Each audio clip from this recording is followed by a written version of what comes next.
Thank you Shri Subhashish Khuntia ji. Next member to speak is Shri Manoj Kumar Jha, 15 minute. जी शुक्रिया vice chairman साहब, शुक्रिया तमाम सदस्यों का जो नए चुन के आए हैं, शुक्रिया इस मैंडेट का भी जिसने दोनों पक्षों को एक संदेश दिया है। सबका शुक्रिया अदा करते हुए मैं सबसे पहली चीज़ कहूँगा कि महामहिम के एड्रेस को अंग्रेजी में कहते हैं एड्रेस और हिंदी में कहते हैं अभिभाषण। मैंने बीते वीकेंड पर काफ़ी सर्च किया कि अभी उपसर्ग लगाने के पीछे मंशा क्या होगी, तो जितने मुझे तत्व मिले उससे ये लगा कि कोई बहुत बड़ी चीज़ होती है। मुझे स्मरण हुआ लोकसभा में प्रोफेसर हिरेन मुखर्जी थे, वो कहा करते थे कि अभिभाषण यानी प्रेसिडेंशियल एड्रेस पक्ष और विपक्ष को मिलकर लिखना चाहिए। पक्ष सिर्फ अगर लिखता है, या उस वक्त कह रहे थे हिरेन मुखर्जी, तो कोशिश ये होती है कि दृष्टिहीनों को चश्मा पकड़ा दिया जाए। हमारी कोशिश वो नहीं होनी चाहिए। मैंने पिछली दफा भी कहा था, अब कब ये बदलाव होगा मैं नहीं जानता, लेकिन इस मैंडेट को मैं सबसे पहले बोलूंगा, उसके बाद बिंदुवार कुछ चीजों पर पैरा दर पैरा जो अभिभाषण के संदर्भ थे। शुक्रिया बहुत बहुत। तो वाइस चेयरमैन साहब, मैं उन बातों का बहुत जिक्र नहीं करूंगा जो उनकी बातों में शुमार नहीं थी। अब ये मैंडेट की बहुत चर्चा हो रही है, मैं नहीं जाना चाहता हूं किसी ने कहा अब की बार फलाना पार चिलाना पार, हमने ये कहा, लेकिन मैंडेट दोनों के लिए एक बात कहता है। उधर मैंडेट कहता है कि मैं मेरा मुझको की सीमा होती है, आत्ममुग्धता की सीमा होती है, व्यक्ति केंद्रित विमर्श की सीमा होती है, लोकतंत्र में सामूहिकता बहाल होनी चाहिए।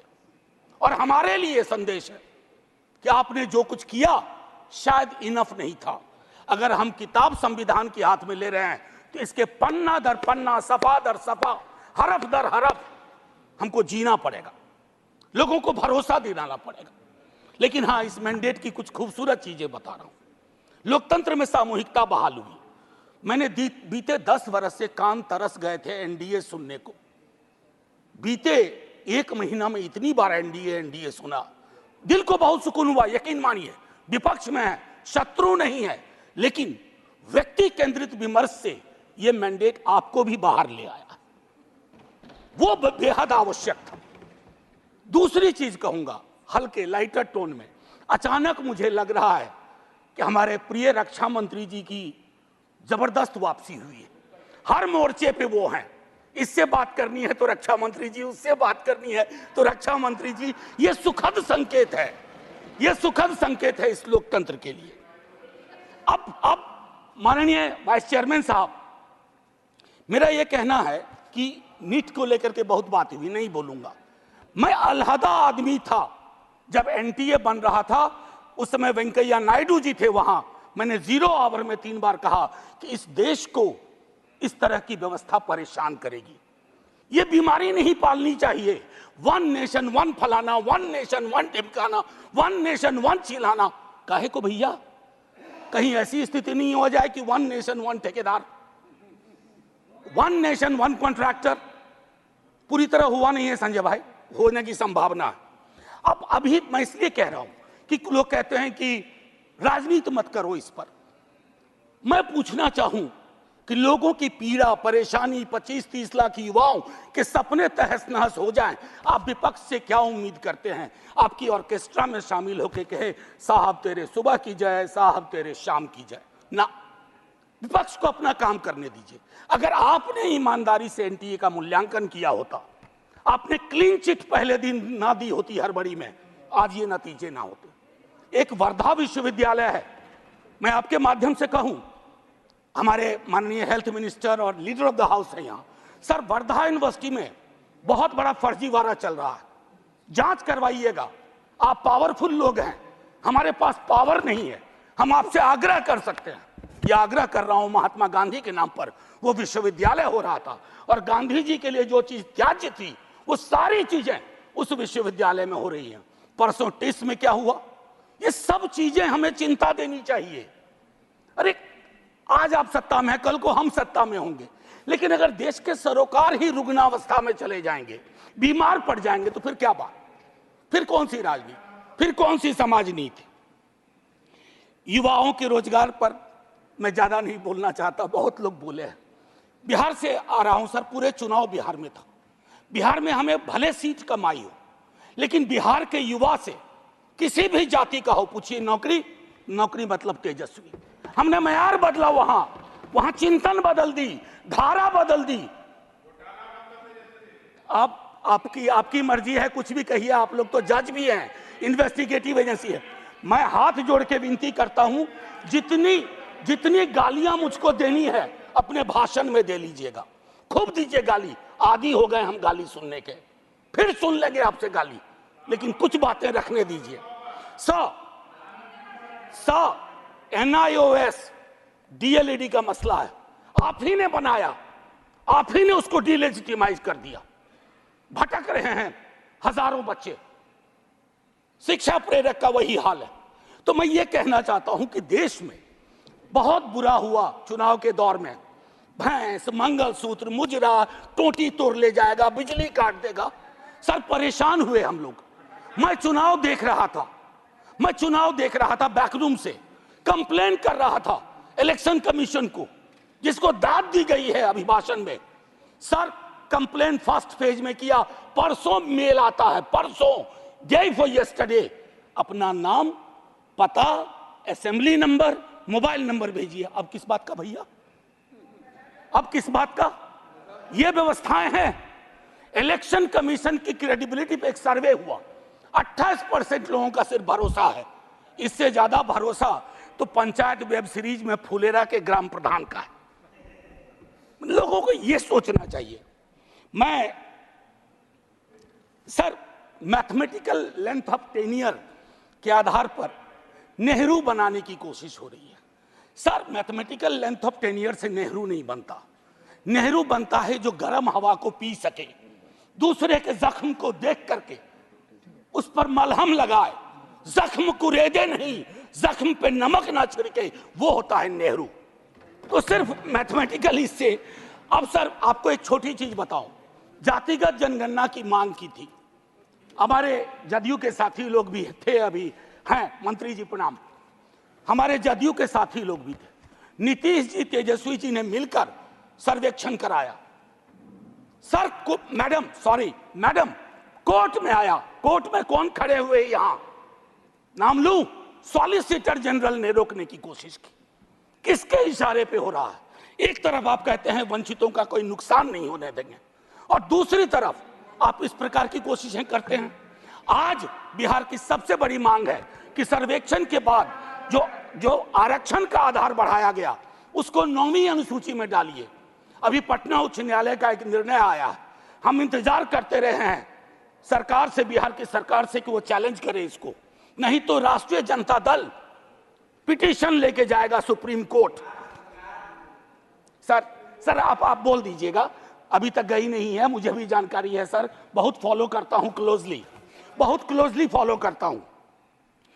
सर अभी महामहिम ने मेजॉरिटी की बात की, मैं उस पर शुरू में बोल चुका हूं। लेजिस्लेटिव मेजॉरिटी को हमेशा मॉरल मेजॉरिटी के सापेक्ष रखना होगा, मॉरल मेजॉरिटी के सापेक्ष। अगर आप मॉरल मेजॉरिटी से नहीं चलाते हैं तो लेजिस्लेटिव मेजॉरिटी जिस दिन साइकिल पे तीर सवार हुआ ना, ये उड़ जाएगा। साइकिल चुनाव चिन्ह है टीडीपी का, और तीर हमारे रामनाथ भाई का, जनता दल यूनाइटेड का। एनीवे भाजपा का देखिए, कभी कभी मैंडेट कितना खूबसूरत काम करता है। हम बचपने से बीजेपी को मैं फॉलो कर रहा हूं, सारी पार्टीज को करता हूं, बीजेपी को भी कर रहा हूं। बीजेपी का संकल्प पत्र हुआ करता था, इस बार वो हो गया था मोदी जी की गारंटी। इस डेमोक्रेटाइजेशन का जो मैंडेट है, इससे आपको बहुत बड़ा फायदा है। व्यक्ति के समक्ष कोई भी दल समर्पित ना हो जाए, ये मैं समझता हूं उपलब्धि आप लोगों की भी है जी। आरजेडी गारंटी नहीं लिखती है व्यक्ति की।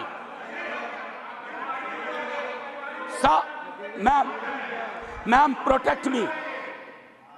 I need your protection. Ma'am, chairperson. Ma'am, chairperson, I have 15 minutes. आप Would you care to sit down, sir? आप हाथ जोड़ रहा हूं, जरा ma'am. बीच में मत बोलिए। ये तरीका नहीं है, sir. Leader of the house ऐसे चलेगा? आप बीच में मत बोलिए प्लीज। मैम, कभी किसी को टोका टोकी नहीं करता हूं, सच चुभने लगता है। सर, मैं फिफ्थ पैरा दिखाना चाहता हूं, प्रेसिडेंट के एड्रेस का फिफ्थ पैरा। इसमें कहते हैं ग्रोथ स्टोरी। अच्छा लगता है सुन के। What kind of growth? कैसी प्रगति, कैसा विकास? Joblessness, hopelessness, फेसलेसनेस। और आप चाहते हैं कि उस इकोनॉमिक प्रॉस्पेरिटी के पक्ष में हम ताली बजाएं।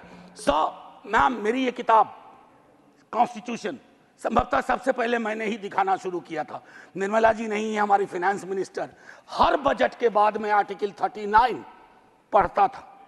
कॉन्सेंट्रेशन ऑफ वेल्थ, कोई ब्लूप्रिंट है कि आय की जो असमानता है इस देश को लील रही है। ताली बजा रहे हैं।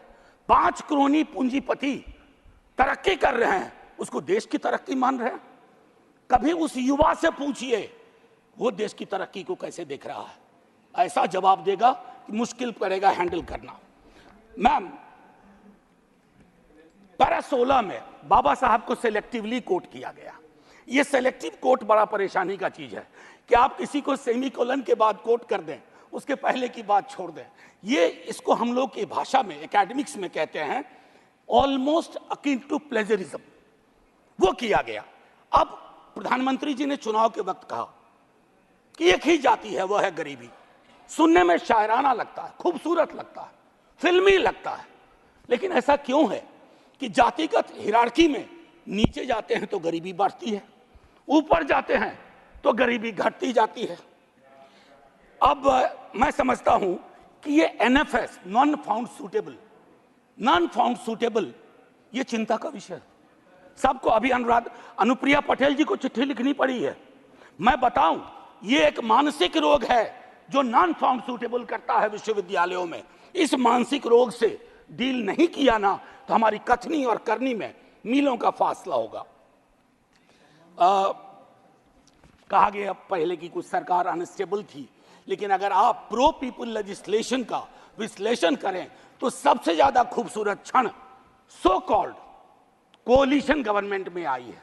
और मुझे उम्मीद है कि आपकी इस कोalition गवर्नमेंट को भी उस प्रेशर को समझते हुए प्रो पीपल लेजिस्लेशन पे काम करना पड़ेगा। टू बिगिन विथ, अग्निवीर को सेना में भर्ती को पुरानी तरीके पर लाइए ताकि युवाओं के साथ न्याय हो पाए। मैम, वो मैं बोल चुका हूं। भारतीय न्याय संहिता आज से लागू हो गई। लेकिन हमें याद रखना चाहिए 150 सांसदों के निलंबन के साथ यह पास हुआ है। इसमें कोई चर्चा नहीं हुई। ये एक कदम है पुलिस स्टेट की ओर, एक ऑर्वेलियन स्टेट की ओर। इससे मैं आगाह करता हूं क्योंकि हमेशा आप वहां नहीं होंगे। जब यहां होंगे तो यही दंड प्रावधान लागू होंगे। मैं और सुनिए, para 26 disruptive forces are conspiring to weaken democracy. महामहिम से कहलवाया गया। ये स्टैन स्वामी कौन थे? कैसे इस दुनिया से गुजर गए? क्यों आज भी उमर खालिद, मीरान हैदर, खालिद सैफी जैसे जवान जो सरकार की आलोचना को देश की आलोचना बना दिया गया। और मैं 2 किताब, अगर ये किताबें मेरे पास आती हैं तो नड्डा जी के कार्यालय में भी पहुंचना चाहिए। The incarcerations by Alpa Shah और ये challenging caste by Ejaz Ashraf. ये दास्तान है democracy, how it is being muzzled. Anyway, ma'am, मैं ज्यादा वक्त लेते हुए नहीं कहूंगा। इमरजेंसी पे बात हुई। मैम वाइस चेयरपर्सन, इमरजेंसी पे बात हुई। सचमुच बहुत बुरा अध्याय था, लेकिन मुझको लगता है कि इंदिरा जी के एडवाइजर बहुत स्मार्ट नहीं थे। आज की तरह के होते ना तो कहते 352 की जरूरत भी नहीं है, ऐसे ही बना देंगे। ये हालात, ये फर्क है। और आखिरी में कहूंगा कि ये जो चुनावी विमर्श है, इसकी वजह से जहर बहुत है समाज में। लिंचिंग चल रही है, लिंचिंग। मैं कितने विजुअल्स बताऊं। आज से 3 दशक पूर्व मुझे स्मरण है,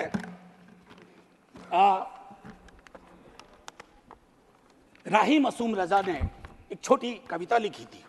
मैं यही कह के खत्म करूंगा। उन्होंने कविता लिखी थी, वो आधा गांव के लेखक थे। कई लोग उनको महाभारत के लेखक के रूप में जानते हैं। उन्होंने एक, और उनके लिए गंगोली और गंगा उनकी माँ थी। ये था एक भारतीय मुसलमान का चित्रण। उन्होंने लिखा था, मेरा नाम मुसलमानों जैसा है, मुझको कत्ल करो और मेरे घर में आग लगा दो, मेरे उस कमरे को लूटो जिसमें बयानें जाग रही हैं मेरी, और जिसमें मैं तुलसी की रामायण से सरगोशी करके कालिदास के मेघदूत से कहता हूं मेरा भी एक संदेश है। अब आइए दूसरा, ये 3.5 दशक पूर्व लिखी गई अभी, और यही मैं खत्म करूंगा। ये पूरे देश का चित्रण है, ये हम सब के लिए आईना है। वरना मारे जाओगे, रघुवीर सहाय को याद करते हुए एक युवा कवि अदनान नाम के लिखा है। मत भूलो कि तुम मुसलमान हो, बस 30 सेकेंड और लूंगा। मत भूलो कि तुम मुसलमान हो, बस लोगों को छलावा देते रहो कि तुम मुसलमान नहीं हो, वरना मारे जाओगे। राह चलते ख्याल रखो कि कहीं तुम्हारी कमीज से मुसलमान होने की बू तो नहीं आ रही। ख्याल रखो किसी से बहस करते हुए, कुछ बोलते हुए, कुछ करते हुए, यहाँ तक कि हंसते और रोते हुए भी कि कहीं तुम मुसलमान तो नहीं लग रहे हो, वरना मारे जाओगे। ये बात हमेशा याद रखो कि तुम एक मुसलमान हो और तुम मरोगे नहीं, एक दिन मारे जाओगे। विवेकहीनता, तर्कहीनता के समाज को ध्वस्त करिए। आइए हिंदुस्तान बनाएं, वो हिंदुस्तान जहां कोई फर्क ना हो, गले लग सकें। ये नहीं कि चुनावी मंच से कुछ, जमीन पे कुछ। जय हिंद मैम, जय Hind. Thank you. Shri KR Suresh Reddy.